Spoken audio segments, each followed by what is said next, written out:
ನಮಸ್ಕಾರ ಯೂಟ್ಯೂಬ್ ಮಂದಿಗೆ. ಕಬ್ಬಿನ ರೇಟ್ ನಿಗದಿ ಮಾಡುವಾರಂತೆ ರೈತರು ಹೋರಾಟ ಮಾಡತ್ತಾರ. ಇಲ್ಲ ಅನ್ನೋದಿಲ್ಲ, ಮಾಡಿದ್ದು ಚಲೋನ. ಅದಕ್ಕೂ ಒಂದು ಫಿಕ್ಸ್ ರೇಟ್ ಕೊಡಲಿ ಅಂತೇಳಿ ರೈತರು ಬೇಡ್ಕೋತಾರ. ಆದ್ರೆ ಕರ್ನಾಟಕ ಗೌರ್ಮೆಂಟ್ದಾಗ ಫಿಕ್ಸ್ ರೇಟ್ ಕೊಡವಾರ. ಯಾಕಂದ್ರೆ ಹೊರಗಿಂತ್ರ ಆಮದು ಮಾಡಿಸ್ಕೋತಾರ ಅವ್ರು ಕೊಡೋದಿಲ್ಲ. ಆದರೆ ಈ ಸಲ ಏನೋ ಸ್ಟ್ರೈಕ್ ನಡೆಸಿದಾರು ರೈತರ, ಕೊಡ್ಬೋದಂತ ನನಗೂ ಅನಿಸ್ತತಿ. ಬರೀ ಇವ್ರಿಗೆ 5,000 ಕೊಟ್ಟರು ಸಾಕು. ರಗಡ 5,000 ಫಿಕ್ಸ್ ರೇಟ್ ಇಟ್ಟರೆ ಎಷ್ಟೋ ರೈತರು ಇನ್ನೂ ಕಬ್ಬು ಹಾಕ್ತಾರೆ, ಟನ್ ಗಂಟ್ಲೆ ಕಳಿಸ್ತಾರೆ. ಆದ್ರೆ ಅವರು ಅಷ್ಟು ಇಡೋದಿಲ್ಲ. ಅದ್ರಾಗಲ್ಲ ಮತ್ತು ಅವ್ರು ಅಷ್ಟು ರೇಟ್ ಇಟ್ಟರೆ ರೈತಗೆ ಚಲೋನೇ ಐತಿ. ಅವನವನ ಹಳ್ಳಿ ಅವ್ರು ಕಬ್ಬಿನಿಂತ್ರ ಏನು ತೊಡೆ ಲಾಭ ಮಾಡ್ಕೋತಾರೆ ಗೌರ್ಮೆಂಟ್ದವ್ರು. ಅದರಿಂದ ಇವ್ರು ಬೇರೆ ಇನ್ನೂ ನಡಿತೈತಿ ಇವ್ರು ದಂಧೆಗೆ.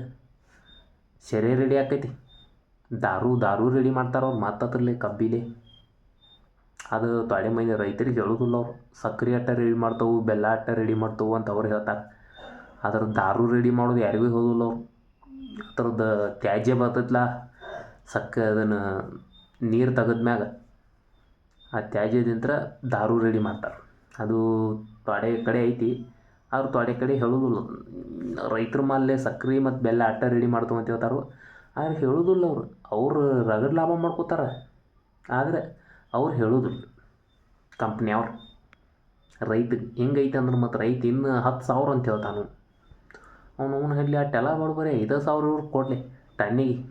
ನಮ್ಮ ರೈತ ಫುಲ್ ಖುಷಿ ಆಕ್ಕಾನ. ಫಿಕ್ಸ್ ರೇಟ್ ಬರೇ ನೋಡಿರಿ, ಯೋಚನೆ ಮಾಡಿ ನೋಡಿರಿ ಏನಾಕೈತಿ ಗೊತ್ತಿಲ್ಲ ರೀ ರೇಟ್ ನಮಗೂ. ಆದ್ರೆ 5,000 ಅಂತ್ರಿ. ಆದರೆ ಬೆಂಕಿ ಬಬಲಾ ಜನ ಮತ್ತು ಕಬ್ಬು ಹಾಕಿದವ್ರಲ್ಲ ಏಕ್ ನಂಬರ್. ಒಟ್ಟು 5,000 ಮಾಡ್ರೆ ನನಗೆ ಅನಿಸಿದ ಮೇಟಿ ಚಲೋ ಆಕೈತೆ ಅಂತನೋ. ನೀವೇನಂತೀರಿ? ಎಷ್ಟು ಸಾವಿರ ಆಗಬೇಕು ಟನ್ನಿಗೆ? ಕಮೆಂಟ್ ಮಾಡಿರಿ, ಹಂಗೆ ಸಬ್ಸ್ಕ್ರೈಬ್ ಮಾಡಿರಿ. ಇದು ನನ್ನ ಅನಿಸಿಕೆ ಐತಿ. ನಿಮ್ಮ ಅನಿಸಿಕೆ ಏನೈತಿ ನೋಡಿರಿ, ಹೇಳ್ರಿ.